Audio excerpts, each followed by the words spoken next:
Hello, and welcome to the website usability report for the website of the Topsfield Town Library in Topsfield, Massachusetts. The website address is topsfieldtownlibrary.org. So as we know, this website was designed over 7 years ago by library staff, so not professional web designers, but library staff using Adobe Dreamweaver. And it's time for an update.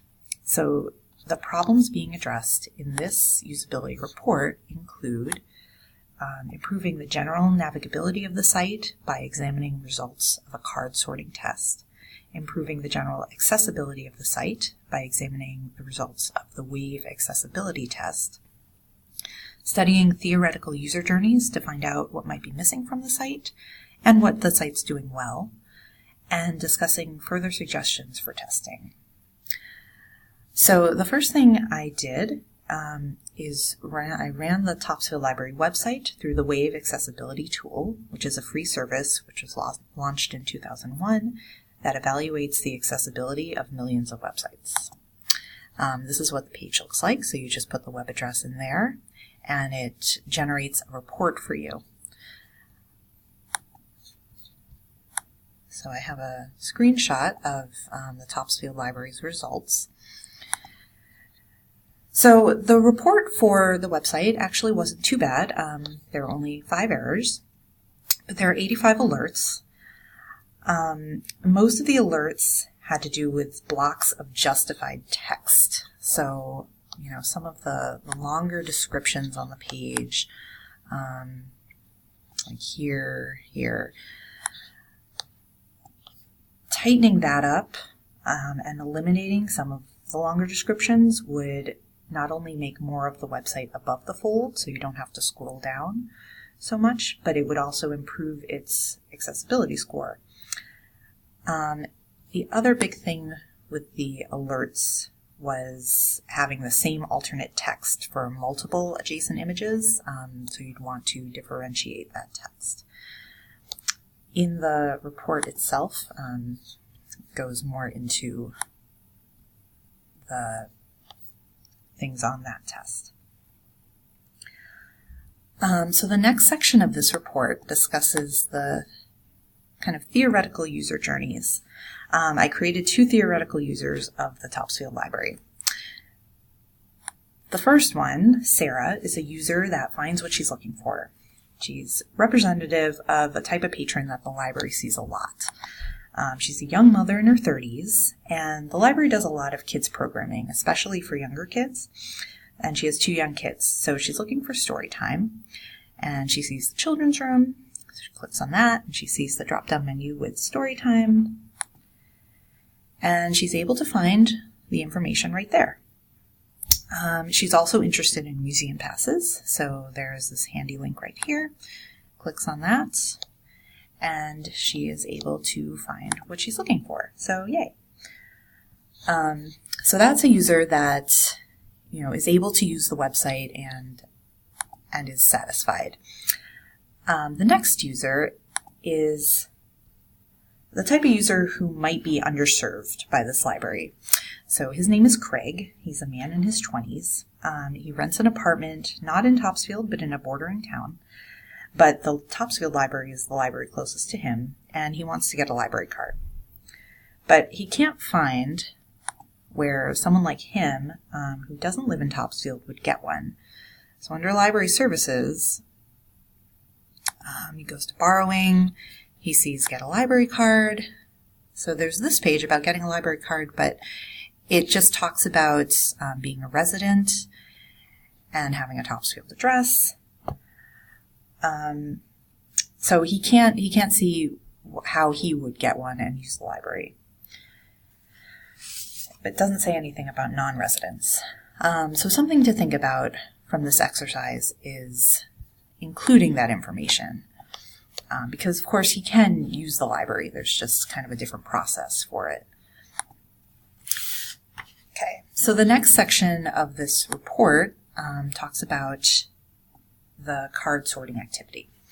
So I conducted a card sort with 4 participants, 3 participants in their 60s and 1 in her 30s. So all of these participants would be typical users of this website.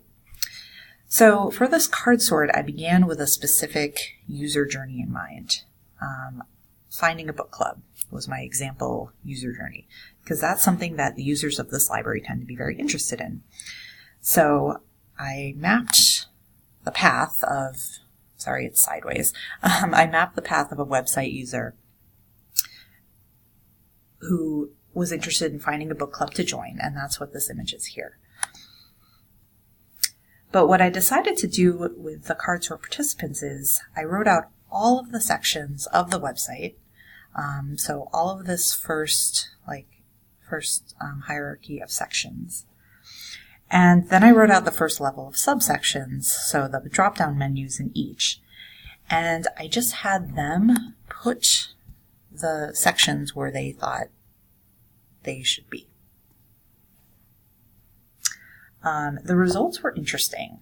I was specifically looking for where they would put information about book clubs. And every person out of the 4 people put book clubs in a different spot. So they kind of put book clubs under a different heading, each person. So that tells me that maybe book clubs should be called out and have its own direct link in the navigational bar.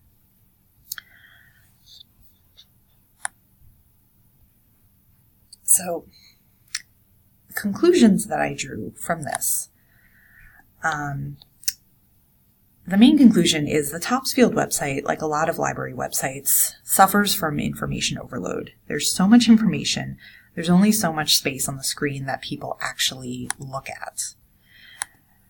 As Steve Krug puts it in his book, Don't Make Me Think, as much as we like to think library users will sit there and read blocks of text about the library mission or the next 5 events coming up, the text on a website is more like a billboard going by at 60 miles an hour.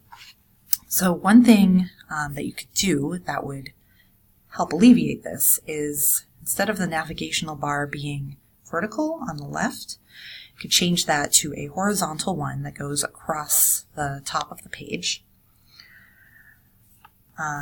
So that, along with tightening up and shortening descriptions